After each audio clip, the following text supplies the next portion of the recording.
Sa bawat paglalakbay ko, na-realize ko na hindi lang pala destination ang importante, kundi yung buong experience mismo. Yung excitement, bago umalis yung pagod sa biyahe, hanggang sa moment na makita mo na finally, yung place na matagal mo nang gustong puntahan. Paminsan, may hindi ka talaga inasahan, may hassle, may pagliligaw, pero doon naging mas memorable yung travel. Habang tumatagal, mas na-appreciate ko yung simpleng bagay, magandang view, tahimik na lugar, masarap na pagkain, at yung peace na ramdaman mo.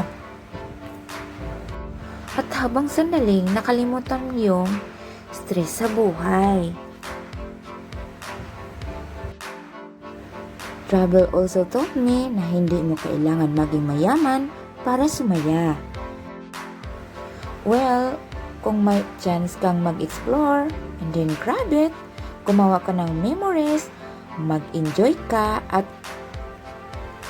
of course, i-appreciate mo bawat moment kasi balang araw yung mga travel memories mo na yan ang babalik mong may ngiti. Asya, yan lang po ang aking video for today's video. Hanggang sa muli, it's me, G Mix Vlog. Bye-bye!